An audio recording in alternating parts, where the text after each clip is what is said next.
can learn to transform in a way that we can become happy. It's the knowledge of Krishna consciousness, the knowledge of self-realization, and so I cannot say so much, but I only can say she, from young age, she surrendered and dedicated her life to the Lord, and telling everybody in the world actually who wants to hear it and come to her classes about the Lord. And we are all very inspired by her living the life of a sadhu, means actually holy person, and we always feel so grateful when she comes and visits our temple.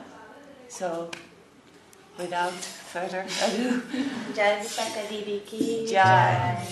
It's a very generous introduction, Sachi Didi. I wish I hope I can live up to half of that. No. You do, totally. Well, we're very happy to be here with our community in London. This is, it really feels like an oasis. There are many different waves that the world can take us in, right? So many different happenings are taking place all the time.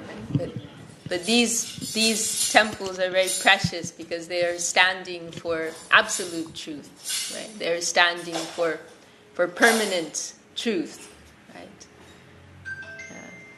Now we are living in the plane of our mind, our body, our senses, but we know from the scriptures, from the saints, that we are actually Atma, we are soul, right? But it is very difficult to get distracted and sometimes just overwhelmed, right, by the complexities of surviving, right? Being able to, keep up with your duties in the world, right? And keep a roof over your head and food on your table.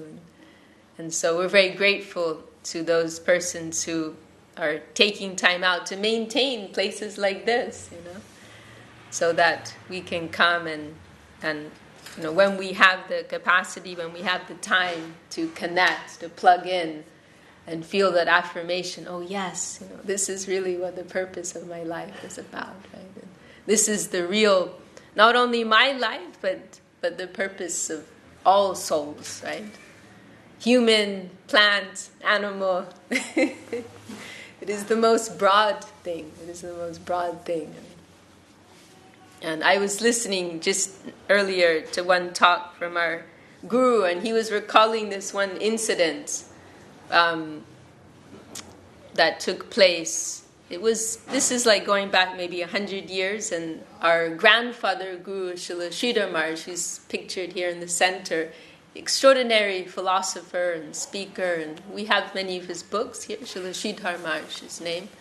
But he gave this one talk. There was some type of conference, and different speakers representing different schools of thought and different branches of the Hindu Dharma, they were present.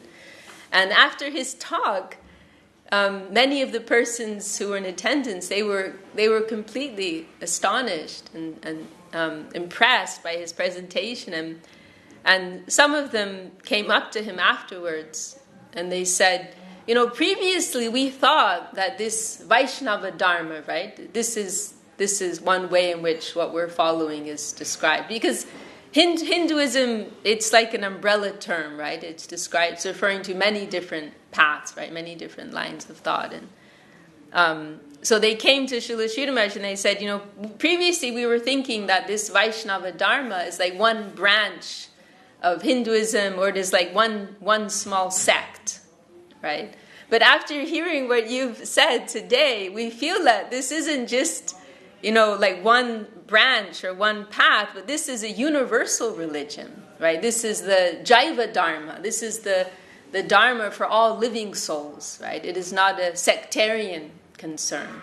It is not a sectarian matter, but it is the most broad in its scope, right? And there's one of our gurus, also Bhakti Vinod Thakur, he gave this very wonderful explanation about different levels of consciousness. right? And because the Vedas, they recognize that there is consciousness everywhere, right? I mentioned plants and animals, but even like in stones, for example, even in apparently concrete matter, there's awareness that there's consciousness there. But the only factor is how much it is covered over and how much it is revealed, right? How much it is manifested, how much the conscious nature has manifested itself. But there's consciousness everywhere. And our Gurudev, he told how on one occasion when he was building one, it was like a memorial building in our temple in India, and he was purchasing, different, ingredients, or what's the word? Construction materials. and he was purchasing some stone, and these workers told him, "Oh, this is living stone, and this is dead stone." and I think the living stone was a little more expensive. And our guru was very surprised because these were like simple men, they're laborers. They're not like they're learned and they've studied the scriptures. And our guru was surprised because he said, this type of knowledge is in the scriptures, but these men are actually seeing in their work some difference in the nature of these elements, right? And so Bhaktivinoda Thakur, our guru, he gave this very nice explanation how consciousness is everywhere. It's just a question of how much it is covered over by the material energy. Because the material energy has this dulling effect, right? It dulls in different ways. Dulls our consciousness, right? Our Gurudev also explains that movement is one symptom of consciousness. So that wherever you see movement in some entity, you can understand that consciousness is more developed, right? And if there's a lack of movement, then that consciousness is still there, but it's more covered over by the material energy, right? And we can also say, we could go in lots of directions with this thought, but we can also say, because the material energy has this nature of obscuring and kind of narrowing our vision, right? And this is all, the ahankara, the ego, the false ego, has a large part to play in that, right? And the ahankara is actually the Vedas, and in Bhagavad Gita discusses this too. The ahankara, it's actually a material element, but subtle. There's gross, more physical material elements, but then there's also more subtle material elements. Just like, air, we can't see air, but we know it's there, right? So in the same way, the mind, the mana, buddhi, intelligence, and then the ego, these are also material elements that are covering the atma, that are covering the soul, right? And so, but when we're more under the influence of this material consciousness, material energy, then it kind of gives us this tunnel vision, right? And we're not able to live within the broadness of reality, right? We're just we're sucked into our own tiny little reality, right, of here and now. Right? This is the nature of the ahankar. But the more that our consciousness is able to transcend matter, the more that our consciousness is able to, is opening, then the more we can see the broadness, right? We can see the how vast is the reality, right? And then of course when we, in someone with whom that wider consciousness is present, there are also different symptoms, right? I'm going on a bit of a tangent now, but for example, humility, right? If someone actually has more advanced consciousness, then they'll naturally be very humble, right? Because they're perceiving their smallness within the wide scope of reality, right? But anyway, to go back to this point about the different levels of consciousness, Bhaktivinoda Thakur, he explains, there's on the lowest level, I don't know if I can remember all the names, but the terms, but on the lowest level, there's a mobile matter, right? Like mountains, minerals, rocks, and there the consciousness is very thickly covered over. And then you come to plant life, where there's more movement, greater expression of consciousness, and there's also there's been many tests done by scientists, research done by scientists, where they can see how there are different reactions, right? Like they've done experiments playing different types of music to plants, right? And then they can measure how they're reacting in different ways, right? So then you come to plant life.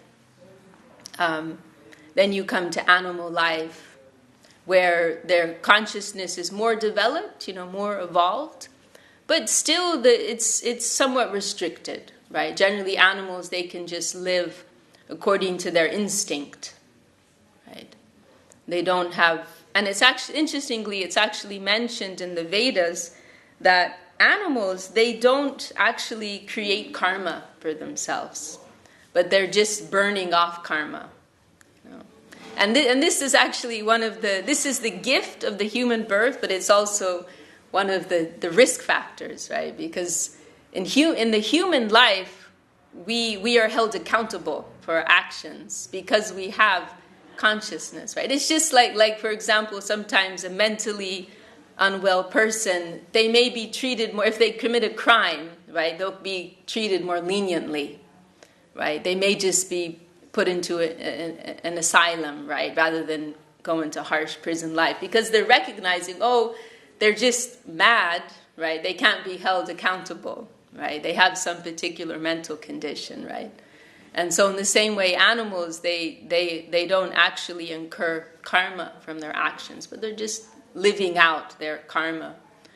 And then you come to human life, right? And then there's also different gradations of consciousness in human life, right? There's human life, which is almost like animal life, right? Just living according to instinct, not following any, moral codes and so on. That is like very low level human life.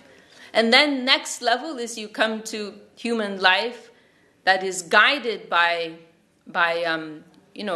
notions of good and bad, codes of conduct, morality, and so on. And also, at a higher level, some awareness of there being, some higher being, right? That there is some recognition of divinity, right?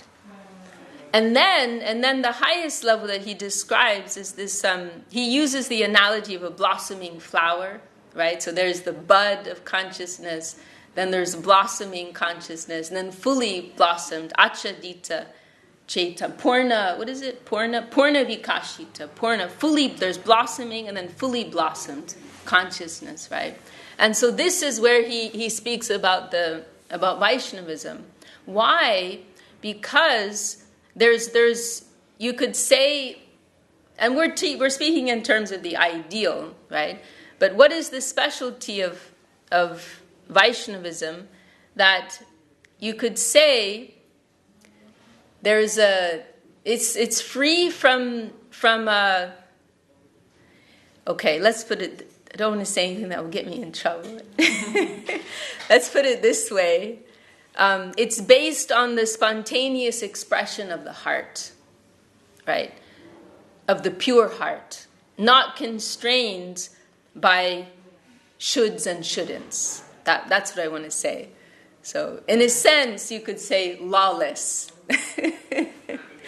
But because the heart is in a pure state, then it can only run towards good, right? So this is religion, if we want to use that word.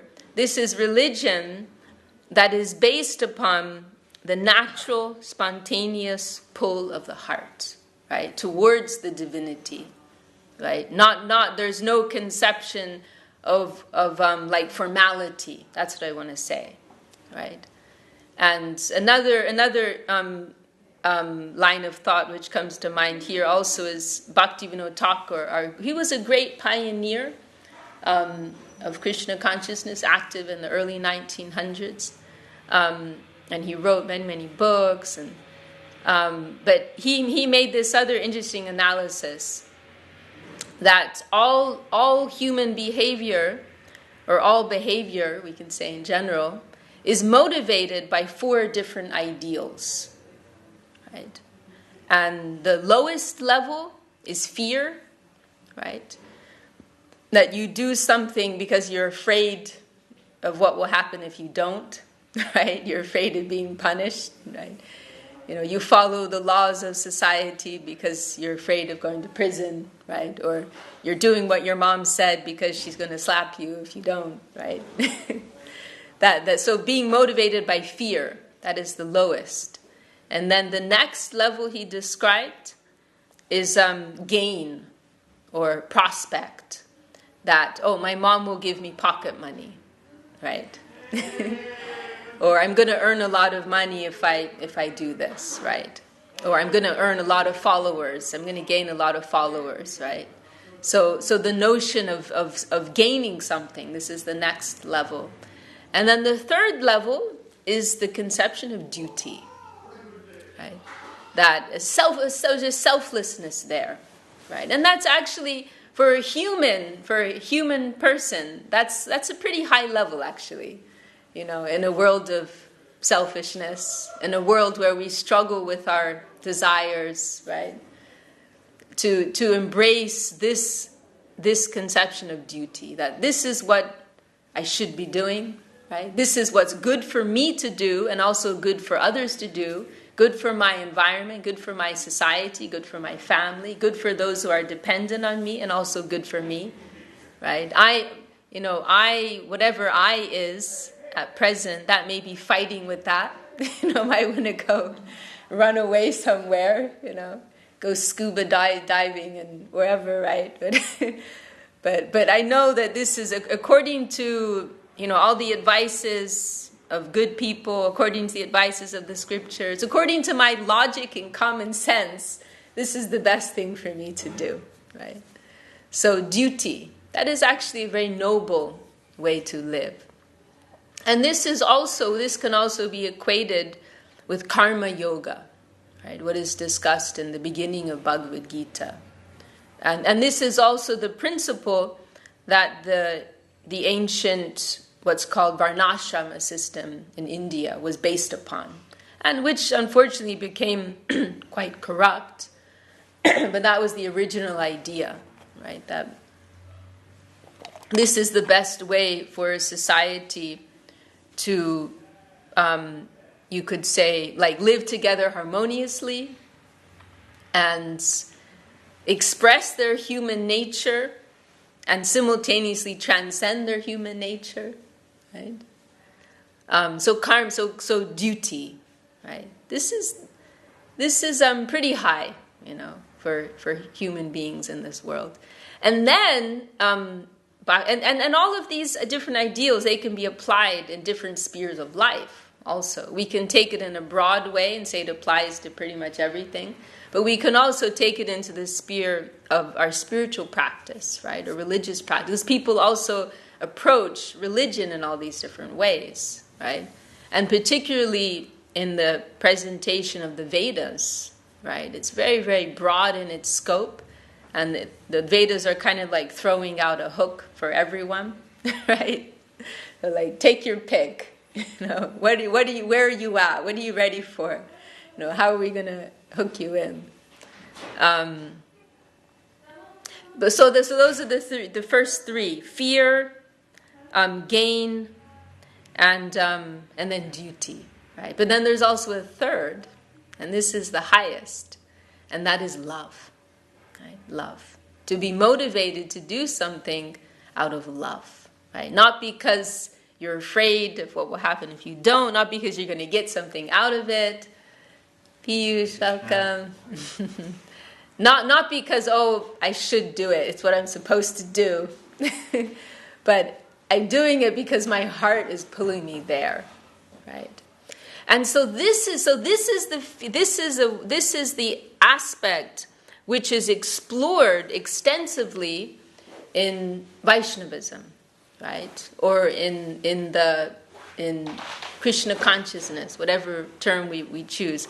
This is, or if we go back to if people want ancient scriptures, Srimad Bhagavatam, right? Srimad Bhagavatam was the final Vedic scripture that was presented by the sage, Veda Vyas was his title, Veda Vyas. He compiled, he organized all the different thought of the Veda into different scriptures, and then the Srimad Bhagavatam was his final conclusion, right? And it's here in the Srimad Bhagavatam that he exposed this thought of this wholesale, natural, loving expression of the heart towards the most lovable, beautiful, charming expression of the divinity. Right, so this is Srimad Bhagavatam. This is the conclusion, right? Dandavat, welcome, Vindhya.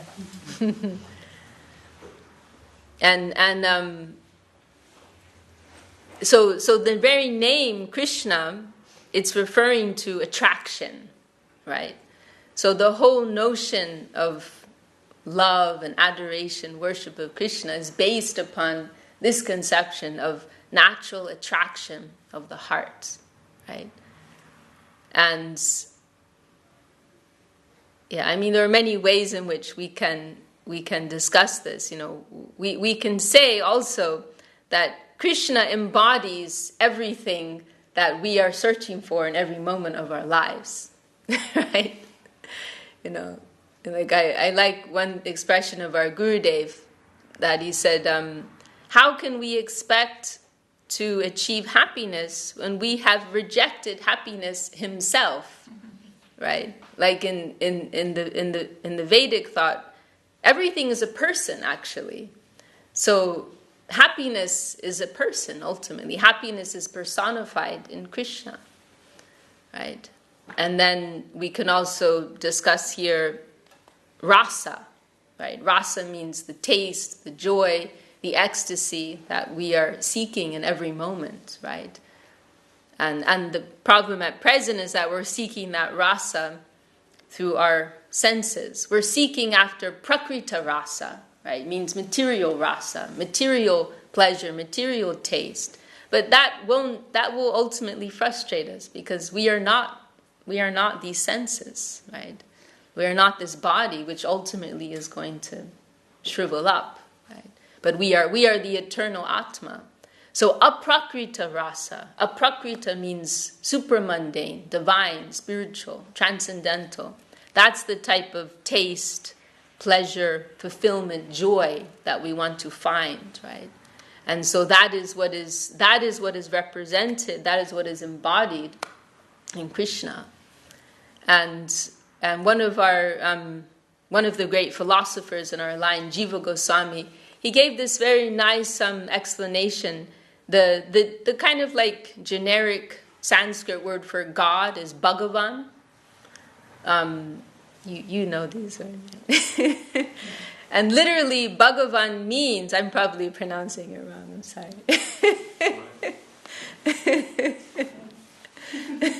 There are moments when it's hard to, speak to Indians. Like, yeah, sorry, I'm pronouncing it wrong. So literally, Bhagavan, it means possessor of potencies or possessor of opulences. Bhaga and Van. Van is the holder of Bhaga, opulences, energies, you could say, glories, qualities. And then in the scriptures, there's also a definition given of who can be considered Bhagavan. See, this is what's so great about the Vedas. Like, literally everything's there. Like, nothing's vague. And last year I did some programs at a university in California, and some of the religious professors organized it. And the main professor I'm friends with there, he teaches comparative religion, right? So it was really nice to hear his perspective on things, right? And his appreciation for the presentation of the Vedas. But I really like one of his comments. He said that the level of hair-splitting detail, Those are his words. This is Jason. You met Jason, right?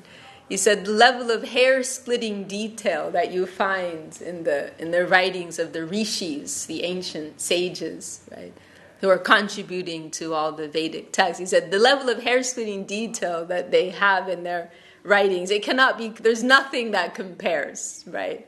And they've studied all major and minor world religions, so they're saying that from like a position of authority, like. So there's so much detail, there's so much fine thought and analysis there. There's nothing vague, there's nothing hazy. That's what we appreciate about it. Actually, we appreciate all religious traditions, all spiritual paths. They're all looking at the same thing, right? They're all approaching the same thing. But we just find that here it's kind of like more of a zoomed in look, zoomed in description of the same thing. So there's actually like a definition given, like who constitutes Bhagavan. And so it stated, whoever possesses these 6 particular qualities, who's in full possession of these 6 opulences, this Aishvaryasya Samagrasya, wealth is one, fame is another, power or strength, then knowledge, beauty, and then also, and this is an interesting one, renunciation, right? Which is an interesting one, isn't it? Because you wouldn't necessarily think of that as like a type of wealth, or an opulence. But if you think of it, and it's something a few times people have asked me about. But if you think of it this way, right? Let's say you have all the money in the world, right? Let's say you're extremely beautiful. Let's say you're very famous. Let's say you're very powerful, and so on, right? But then let's say you're very attached. You're very attached. Then you're just going to be miserable, right? So to have everything, but to also be detached from it, wow, that's power, right? That's pretty powerful. To not become a slave to all of those things, right? But to also maintain some detachment. So renunciation is also described as one of the Lord's opulences. So this is a verse given. The Vedas describe many different avatars, many different manifestations of the Absolute. There's one place where it's stated that as many waves as there are in the ocean, that's how many avatars there are. This is to such a point that sometimes you'll hear of cases in India where persons will pretend to be one of the. You've heard of that. He's heard of that. I've known of a few cases too. Because there's so much broadness there, and it's known, there are so many that, why not? I could be one of them. So this is a test. This is a test. Are they in possession of all of these 6? And also if we start to think that we might also be one of the avatars, we can also check, oh, well, I don't quite tick all those boxes, right?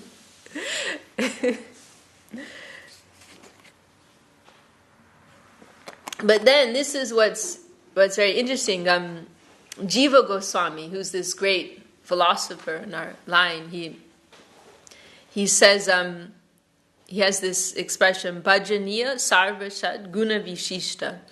He says that this is his description of Krishna, right? That because Krishna, he has all these qualities, but you could say it's plus, right? And in particular, beauty. With Krishna, beauty is predominant in him. And everything you could say that is connected with that. Beauty, charm, love, right? That's all part of the same world, right? That's particularly prominent in Krishna.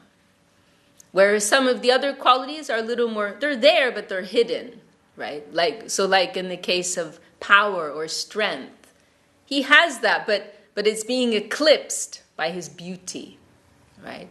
And this is also why the Krishna conception can be difficult for people to get their head around, right? Because, it's easy to think of the divinity as this great almighty being, right? But think of him as a little charming boy, crawling on the grounds, right?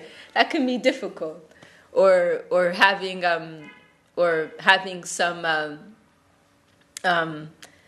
some quarrel with his mother, right? Getting in trouble with his mother, right? That it can be difficult for some people to understand. How is it the Supreme Being can be conceived of in such a way? But the point here is that beauty and love and charm are the most powerful forces in existence, right? And so when it comes to the most developed expression of the divinity, those qualities must also be most prominent, right?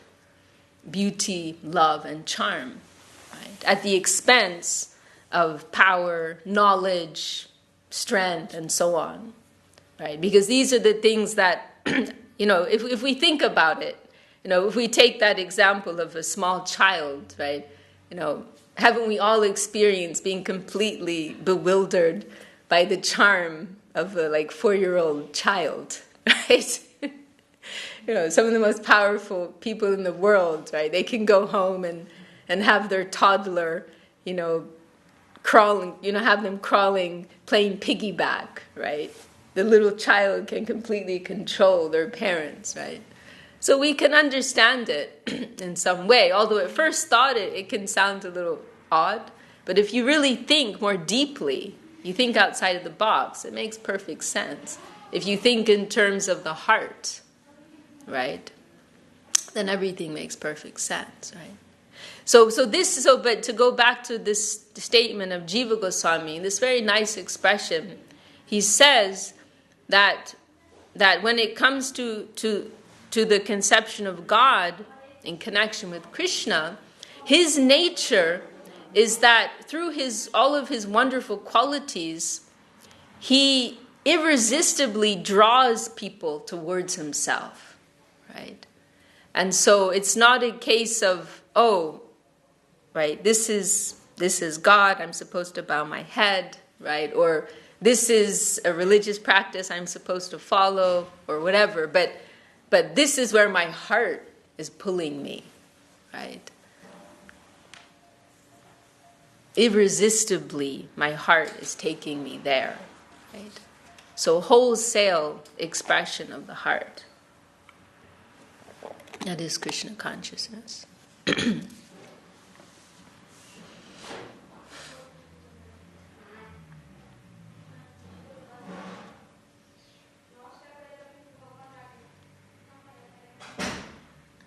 there are some questions, because we have... I'm so sorry, I forgot your names again. But Callan is new. Okay. And Ross brought his friend. Okay. This is your first time here for you too? Okay. What is your name? Khaled. Khaled. Okay. And how did you connect here? I found the event this morning. Okay. Yeah, online. Okay, I decided nice. to come 1 hour before. Okay, cool. And your name is? Byron. Yeah. Wow, what a name. Are you poetic at all? More sporty person, so. Okay. And your friend brought you here. Yeah, okay. Just curiosity, I came along to see how is it. So. Okay, nice. Okay. She's a very religious person, so. Mm-hmm. We don't think of ourselves as religious either, although it may look otherwise. And I remember you. What's your name again? Jay. Okay. Cool. Good to see you again. In terms of questions, it's very interesting speak and stop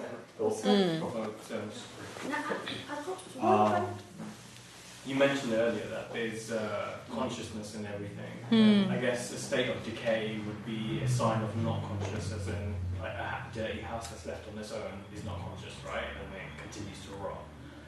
So when it comes in those three modes of action, as in, I think you mentioned there was love, selfishness, and I think I forgot the last one. Fear. Yeah, that's yeah.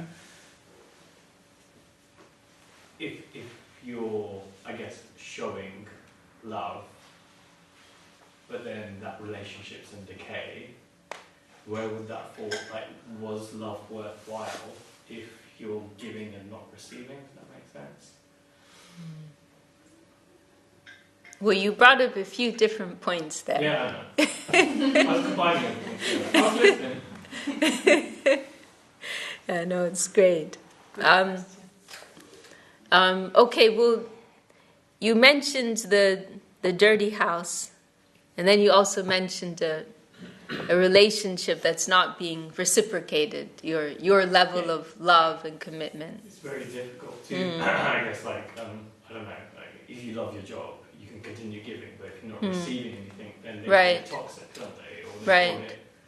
So I guess that's where I was coming from. As in, you know, okay. If love is supposed to be superior, right, I guess you fall into that second band of duty. Right. And if it's not reciprocated, then you think it's the third basis, which is... Yeah.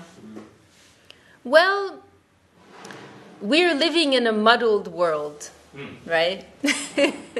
We're living in a very muddled world, and unfortunately, we cannot always, how can we say, express our earnestness everywhere and to everyone, right? In every situation, because we do live in a, you know, it's kind of like, isn't there an expression, trusting God but lock your door at night, like?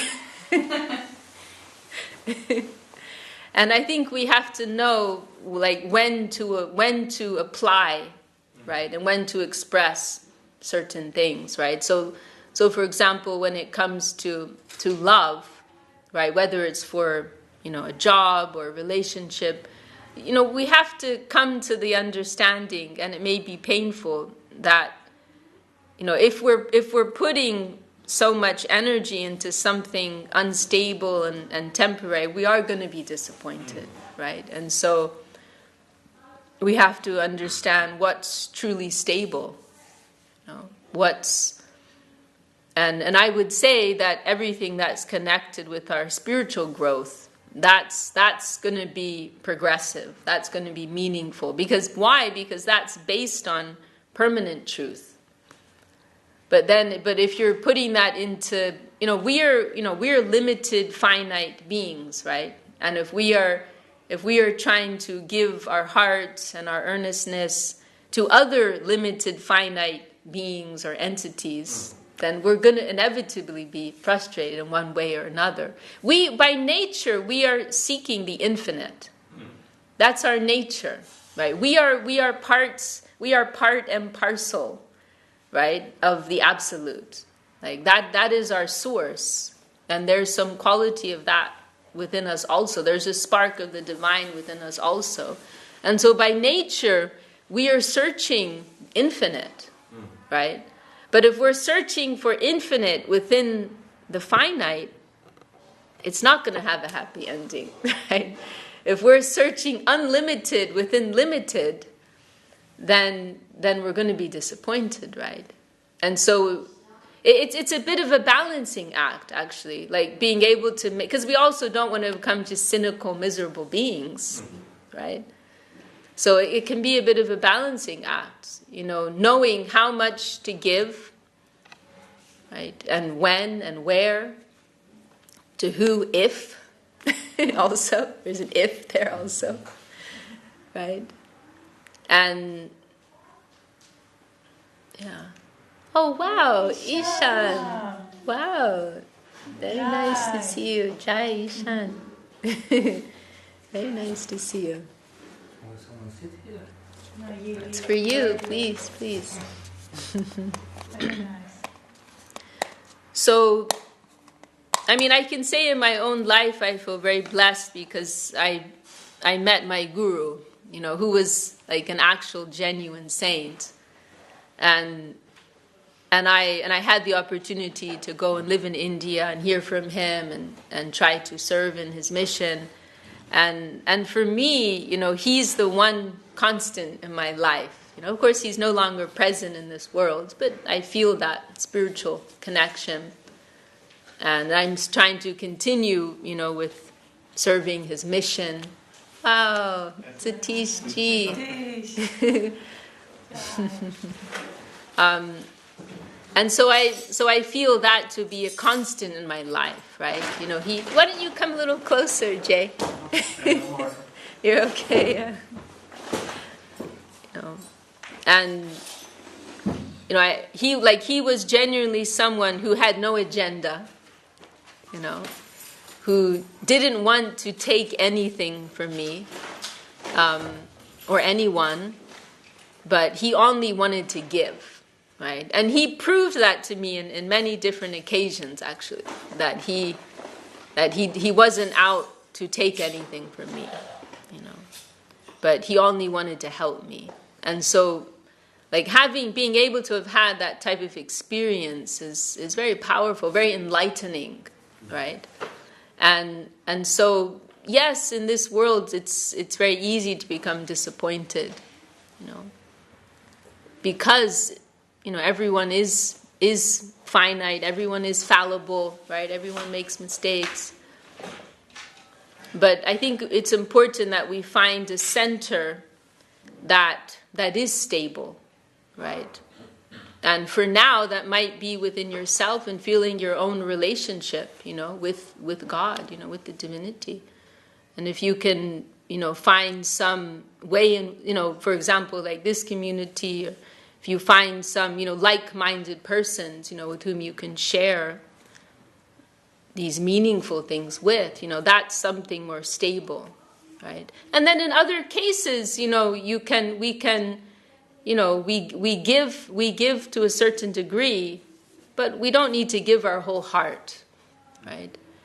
And we have to think, like, where is this going to end? Like, first of all, we have to ask ourselves, what do I actually want? Like, what's my actual goal, right? Is my goal to become wealthy? Is my goal to have a perfect relationship? Or is my goal like inner growth, right? Is my goal that I want to take advantage of this rare human birth, right? And make progress in this precious moment that we have, right? Like, is that my goal? And then everything else has to be made relative to that. Welcome. Please come in. No, everything else has to be made relative to that. No. And yes, sometimes we may apply, I would say for persons like ourselves, we want to try and keep things at the level of love or duty.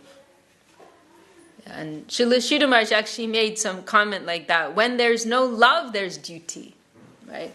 And sometimes that's the best thing we can hope for, right? Duty. We may have some relationship. Let's say a parent, right? A parent may have a child that's, completely rebellious, doesn't want to reciprocate in any type of loving exchange, right? Living out some trauma or whatever, right? And you can't even express love to that person. But the mothers can't cut the relationship, right? So there has to be some duty there, So then duty comes in. Then you're mentioning the example of the workplace, right? Then, you may go in full earnestness, wanting to share your heart and maybe save the world or whatever, right? And then you find out not everyone else feels the same way. Right? Then you can do your duty, right?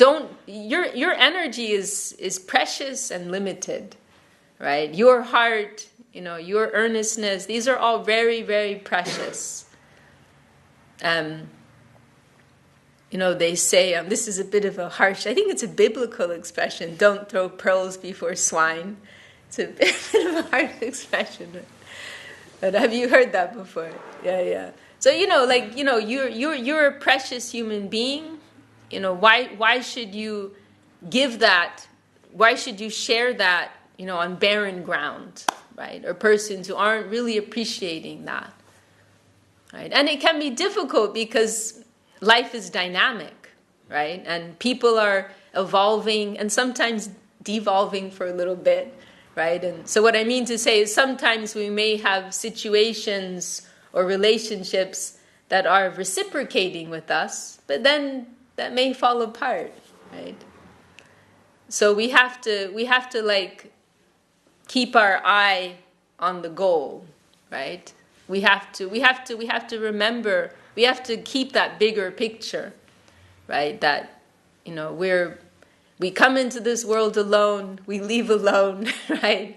And this is a time when, in a sense, right? Obviously, we have our connection with the divinity, but this human life is a chance for us to learn eternal lessons, right? That are going to be meaningful within our journey within eternity, right? Like this life, if we really, really think about it, and if we really like zoom out, it's just one point on an infinite line, right? And of course, it's easy to say, can be very difficult to actually apply, right? When all of our emotions and come into play, But if we really think about it in a rational way, it's really like that. It's really like that.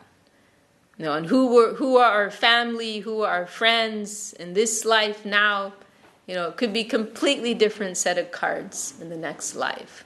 And so we really have to think like that, that I need to think about the big picture.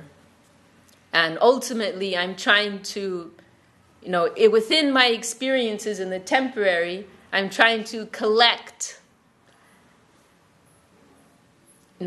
knowledge, wisdom, learning lessons that will help me in my journey within eternity, right? So within that's the challenge, right? And this is also a part of what yoga's about too. Like within the duality, within all the cycles and all the changes that we face in this world, to be able to maintain that focus on what's actually meaningful, what's actually relevant within eternity, right? There was one expression of one of our gurus, Bhakti Siddhanta Saraswati. He said, religion means proper adjustment. That this is real religion, right? And we need to get away from, I know a lot of people don't like the word religion, but it's just a word, ultimately, right? Spiritual path, or whatever we want to say, right? So he said, this is what real religion means. It means proper adjustment. So meaning it's something dynamic, where we're constantly adjusting ourselves. We're adjusting ourselves and we're learning, we're growing, we're moving, and we're adjusting. We're adjusting ourselves in relationship to the environment. Right? We're adjusting ourselves. Right? And if we're living like that, then every day we may see things with new eyes. Right? And what was like everything yesterday, what was my be-all and my end-all yesterday, tomorrow may not look very important at all, right? If we're seeing things with some greater vision, right? And so we're always trying to square ourselves up with the eternal principles, right? We want to check in with the higher thought, right?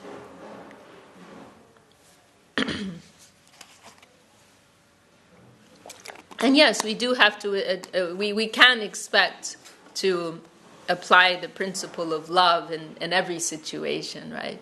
Of course, sometimes, we could also say that we feel love for everyone and everything, but it may not be progressive to express it, right? We may feel it in our heart, We may feel that love and appreciation for all and everything in our heart, but others may not be ready to engage in that. We also have to consider different types of love, right? There's such a thing as ignorant love, right? That can be dangerous, If someone wants to share love with us, but it's coming from an ignorant plane, someone wants to feed our addiction, someone's expressing their love by, giving us cigarettes, alcohol, or whatever, right? Whatever it may be, they're dragging us down. So it may be an expression of love to step back from them, actually.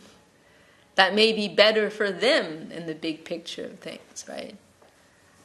So we have to be a little, a little smart, right, in the way that we move, and really think about the big picture, not to get sucked into the immediacy of things and the here and the now, but to really think, where are things going and what's my real goal and real aspiration, right? So what's the difference between discernment and fair? What's the difference between discernment and fair? Yeah. What do you mean? You mentioned there about the cigarettes. There's a friend giving cigarettes. Right. So you fearing that you might get cancer, that's why you run off? Wait, what did you say? Fair? Fear. Yeah, Oh, fear. Yeah. Sorry. You're speaking with a very British accent. I actually grew up in England, but it's been a long time. So I've become more American. My mother's American, my father's British. So. Dandavad, and speaking of British. Dandavad, everybody. Trying to hear everybody. I'm looking for a little slot to sit in. Jai, Anjali, Sorry Didi. to disturb. Not my intention. Very elegant British lady. Dandavad. Oh. Okay. So this sounds like an interesting question. The difference between discernment and fear. Okay. Oh. Nice, that sounds juicy. Yes, that's a very, very interesting point, actually, which I could talk about for a long time. Because I had a bit of a breakthrough about this recently in relation to Bhagavad Gita. How, because someone asked me not too long ago, I was in Portugal, and we had to talk about Bhagavad Gita, and someone asked me, why did Arjuna really have to fight? That's what he asked me, because that's the conclusion, right? Arjuna, this is how Bhagavad Gita begins, right? Arjuna is afraid, he's bewildered, he's upset, and he tells Krishna, "Oh, I can't fight," and he's feeling very emotional. All my family members are here, and then so whole Bhagavad Gita comes out, right? And then at the end of it all, Arjuna decides, okay, I'm going to fight, right? And so this one person asked me, was that the only way for Arjuna, that he had to fight? And I really liked this question. In the moment, I couldn't articulate exactly what I wanted to say, because in Bhagavad Gita, Krishna goes. Dandavad. Wow, so many nice special persons appearing today. Because in Bhagavad Gita, Krishna goes through many different levels of thought, right? And he's presenting different types of yoga, right? And then at the end of it all, he actually says, actually Arjuna, just forget everything that I said. Sarva dharmam prityaja mamekam sharanam vraja. Forget everything I told you before. You don't have to follow any religion. You don't have to follow any duty. Just come to me, love me, surrender to me, give your heart to me.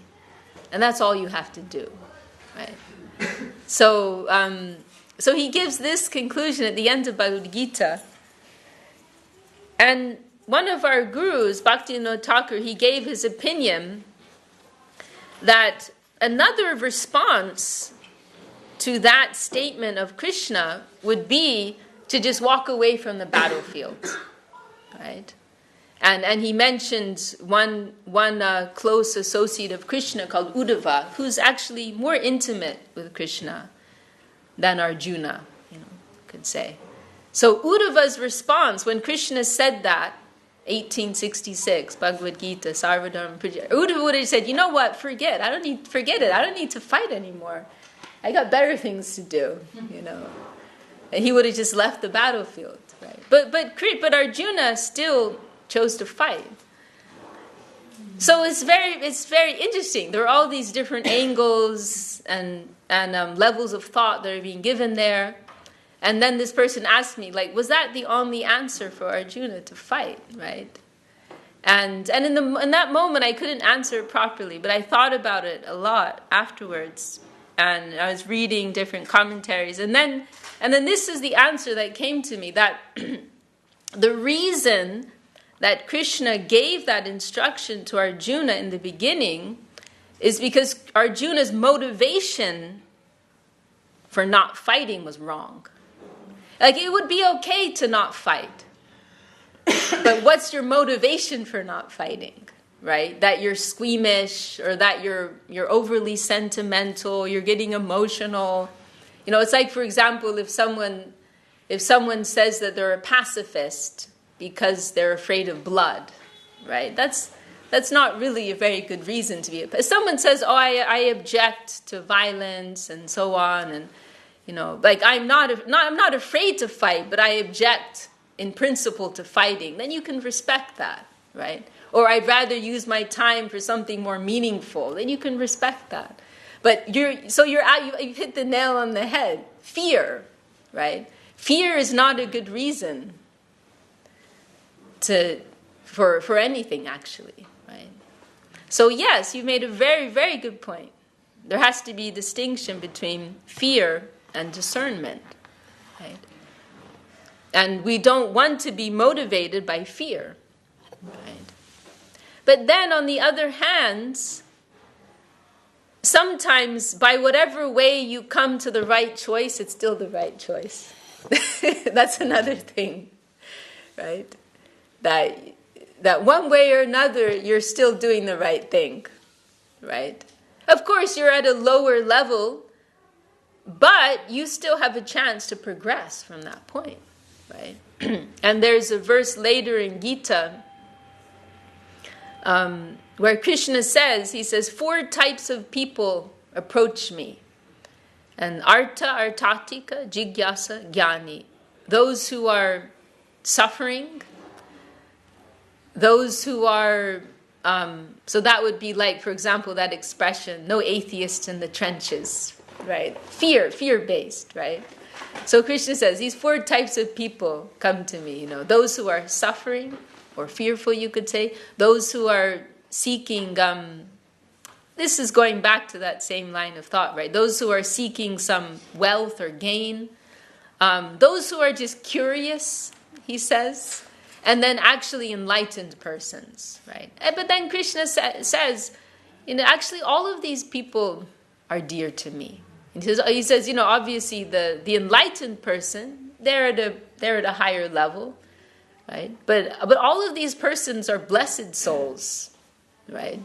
It's like, by whatever means you got on the rescue ship, you still got on the rescue ship, right?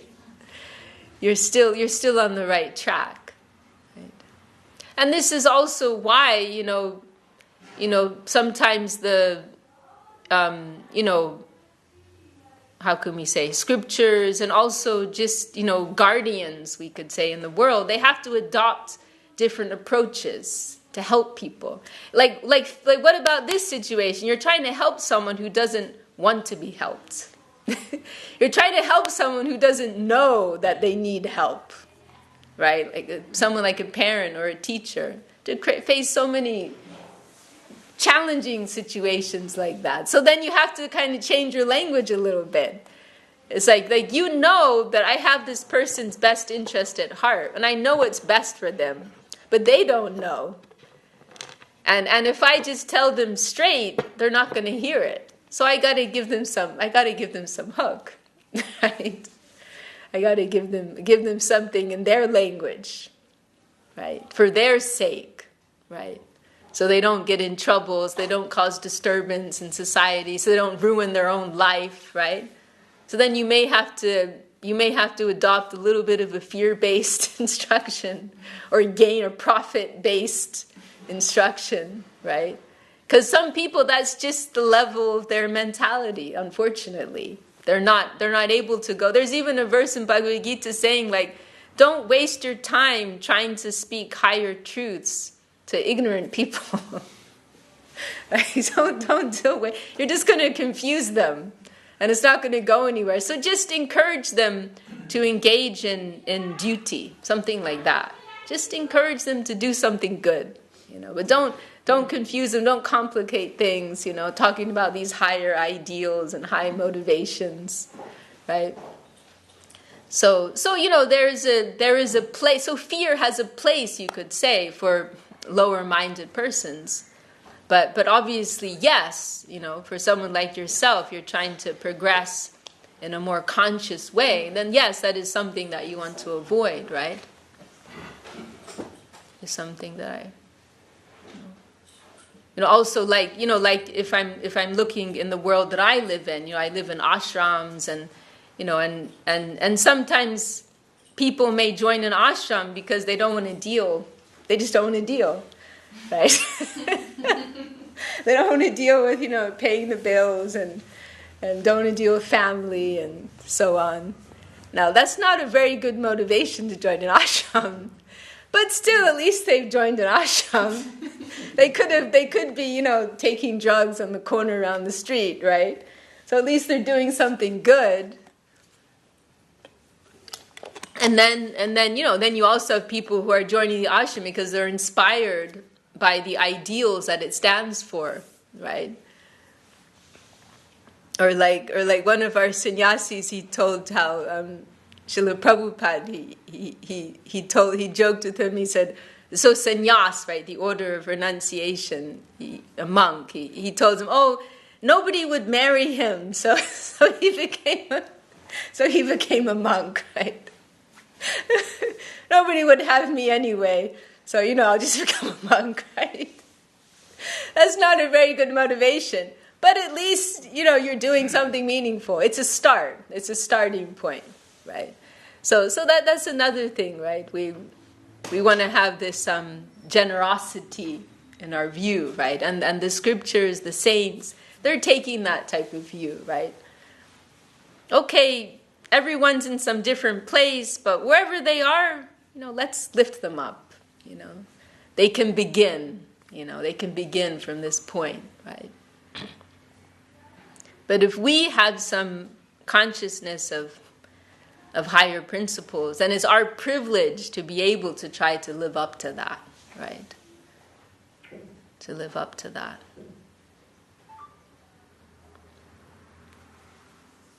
So yeah, very nice question. Where is the ashram? What did you say? Where is the ashram? If somebody likes to... What did you say? Where is the ashram? It's here. Oh, this one, okay.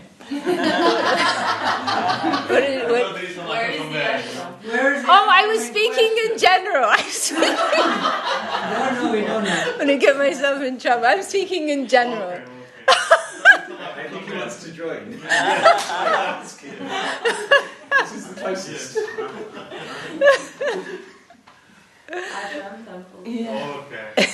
I think it is for us so wonderful to see what Vishaka is speaking about, that she from young age and being born in a Vaishnava family, she didn't have to go through by her former lives and being in contact with the gurus who also gave everything for lifting up. They are enlightened persons who have coming or from the spiritual world or having lived material lives already, so many lives, that they come to the conclusion what the Bhagavad Gita says: give your life to God, and then don't fear, surrender to me and you will be so happy.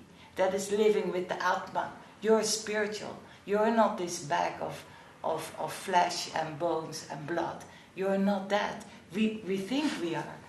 And Vishaka, she, from former lives and being in contact with the pure Vaishnava, the high spiritual master of the highest order, she could understand that this is interesting. This is what I want to do in my life. I'm not attracted to all these sort of intoxications and love, lust, relationships, or getting married and having children and thinking that makes me happy and maybe it's not going to be. She could understand. These are all temporary, and it's also in the Shastras a lot of knowledge that is samsara. Life after life, we going in that wheel of where is my happiness? I want to be happy. Who is giving me happiness? What is in it for me? All these material elements, I want to enjoy them. And we don't want God actually so much in it. We don't. No. We are God. We want to do what we want. And she understood, like an enlightened person, like a sadhu. Sadhu means holy person, what we have seen in our masters and Swami Maharaj from ISKCON. They only want to give good for people.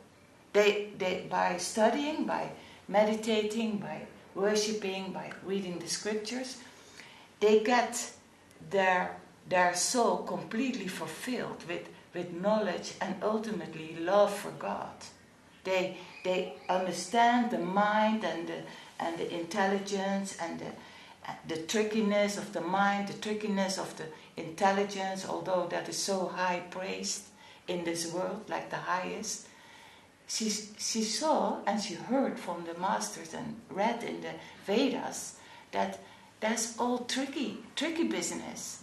That has nothing to do with the soul, where love is, where God is, where helping others is, where getting, what Vishaka also explained, get slowly, gradually, get levels of realization, who you are, what you're meant for. And all the troubles in life, they are meant that you get out of this illusion that somebody else has to make you happy.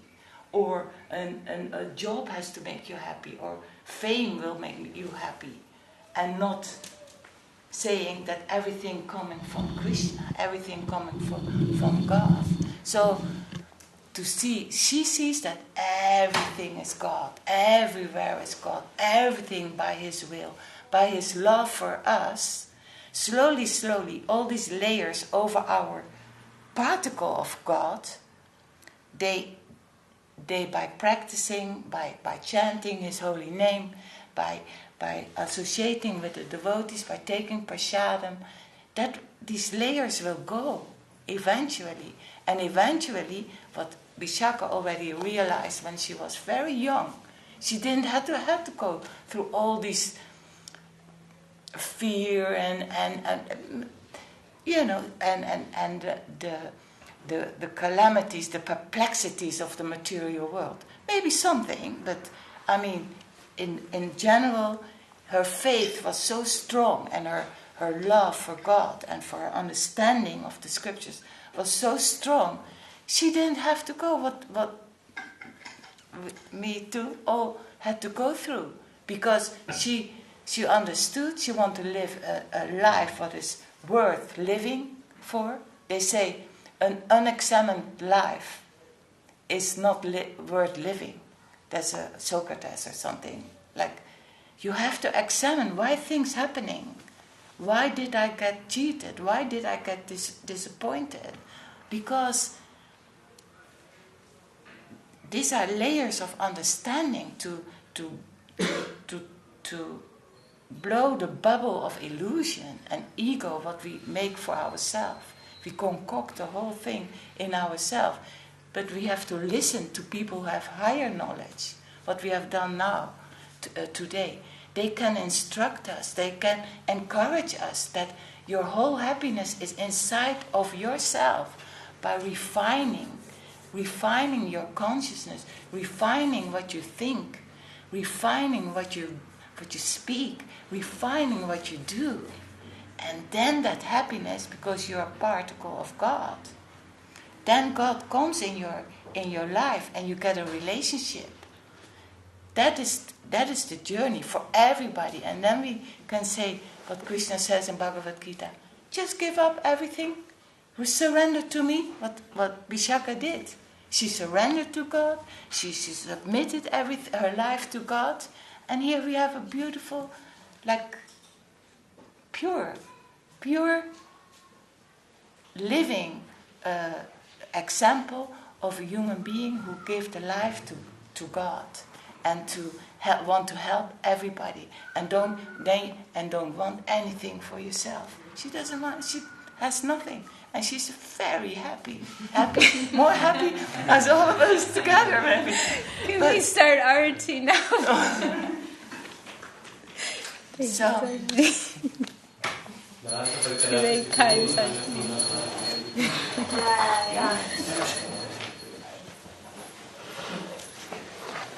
Vishaka Didi ki jai. Thank you all for your kind attention and for this wonderful opportunity to share.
Yasomati nandana braja varuna jaya Yasomati nandana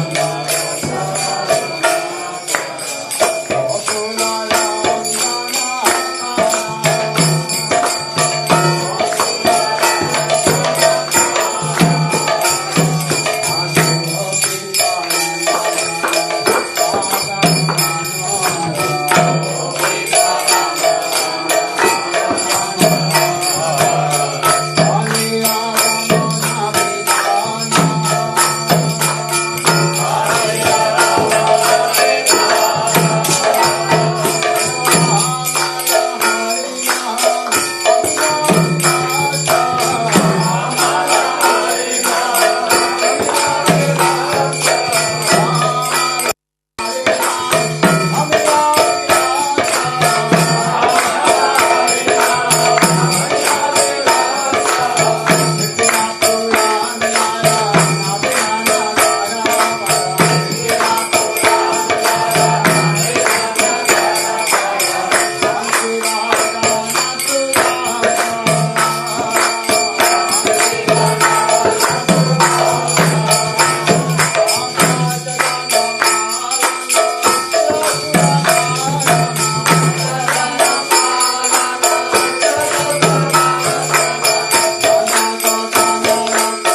Because you pump in oil, so you sell it to Emirates instead.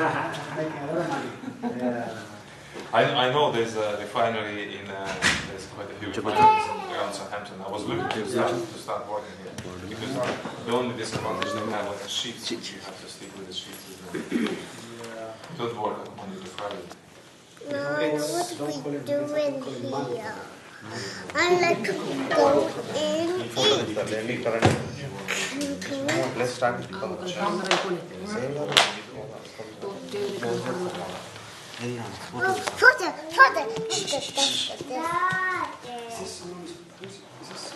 Just give it I think that's Sachi's. I'm wearing it. I'm interested. Okay.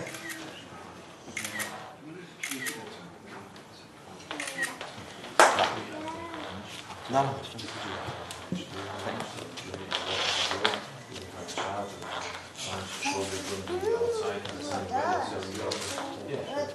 So you can feel.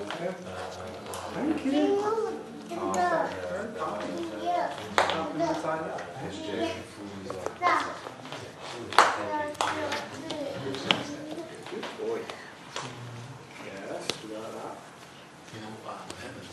Basically, with this Buddhist expansion, I had to give my car before. But now Krishna gave me a car with a new job. Oh, I can drive all the way. I drove my friend. there you go. It's just magic, Yeah. I didn't even ask, I was just saving money to upgrade my car. But then, I started new job as a teacher. Yeah. And in the package I had a company car. That's it. They pay for fuel as well. No, that's gonna be too much. I'm not at that level yet. Sometimes. No, if they ask me, can you go to Manchester, then I can claim whatever I spend to fuel and charges and stuff. Are you working in London then? No, in Slough, in Slough, to be honest. Yeah, it's not too far from here. That's not too far. It's like You know what happened to me?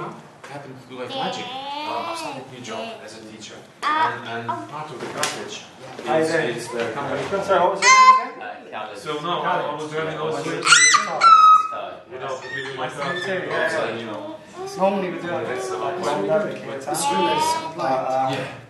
Well, they gave me a hire car, but they're gonna give me like every time, like the same, like so. So normally there's like a structure, so we do kirtan, and then after kirtan, nice we do like a discussion. Public, that's what we just did now. And then we do the arti, which is. So when is the when you have a big festival? Is it discussion like every time? Yeah, I think so. So sometimes it's a different person. Vishaka is travelling all around the world, so she's stopped off here for a few weeks. Amal, leave it. And then come. And then, okay. No, then, wait. 24. 24. Yeah, well, we get all sorts of different people speaking.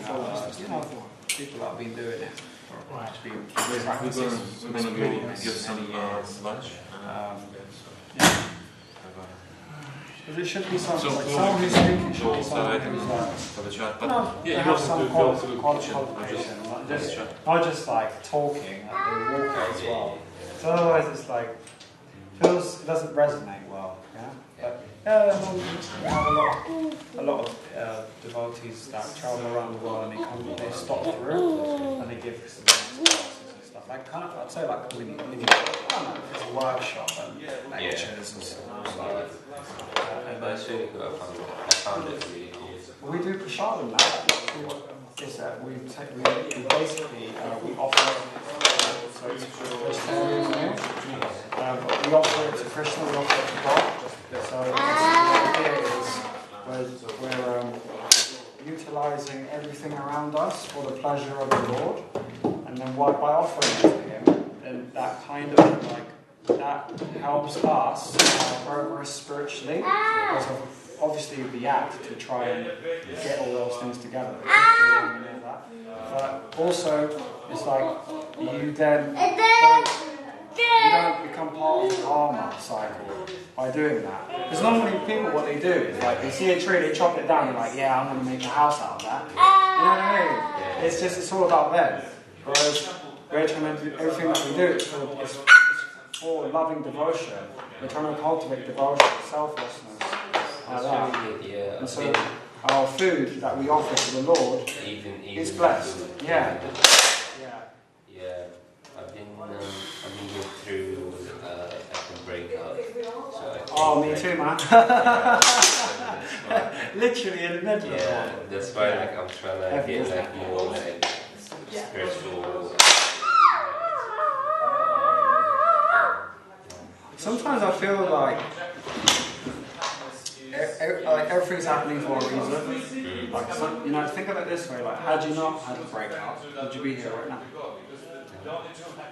Yeah, like things have changed. Like over like a few days, like I've been just doing more sports, more like spiritual events, like trying to connect with myself. Like, and after today, I'm literally like thinking about having like a yoga retreat somewhere or traveling and explore more, you know.